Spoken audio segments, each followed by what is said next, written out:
No, the world is going to be inhabited with human beings. Let's get that absolutely clear. We know that plainly from Revelation 5, verse 10, which says that the earth is going to be inhabited and people will live in it, and so on.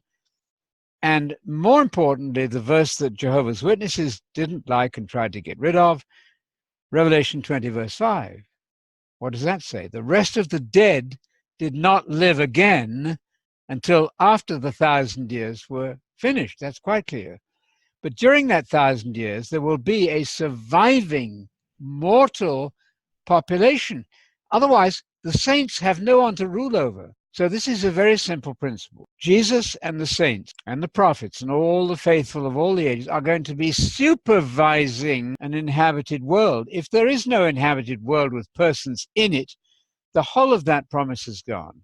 It was Ellen G. White who got this completely mistaken, in my humble opinion, when she said that only Satan would be alive on the earth for 1,000 years and all the human beings would be in heaven. That is absolutely false. Because in Revelation 5, verse 10, it says that we are going to rule upon the earth. The statement actually is they are going to. The angels are speaking, and it speaks in Revelation 5, verse 10, of people from all nations as one set of priests and kings, and they're going to be reigning as kings, epitsis. Everybody who knows a word of Greek knows that means reigning upon the earth. You know why that's so important? Because that's where Jesus will be. First thing to get clear in your mind then is that classical premillennialism is right. Jesus is coming back. His feet will stand in that day in Zechariah 14. His feet, actually Yahweh's feet, but as we know in the New Testament, Jesus is representing Yahweh.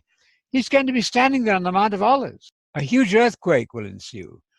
And after that, then the nations will be coming up, even keeping the Feast of Tabernacles, under threat of no rain.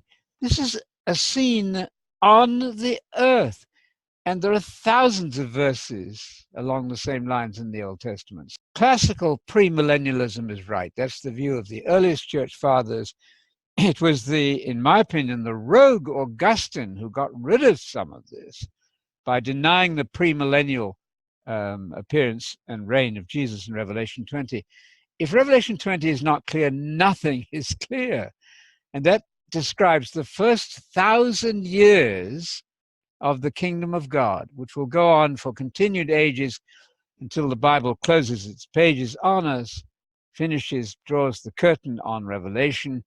But until that 1,000 years is the first stage of the kingdom of God as established on the earth, with Satan having been bound at the beginning of that, the wicked being thrown into the lake of fire, which is burning in the area of Jerusalem, and then begins the rule of Jesus and the saints for that first 1,000 years.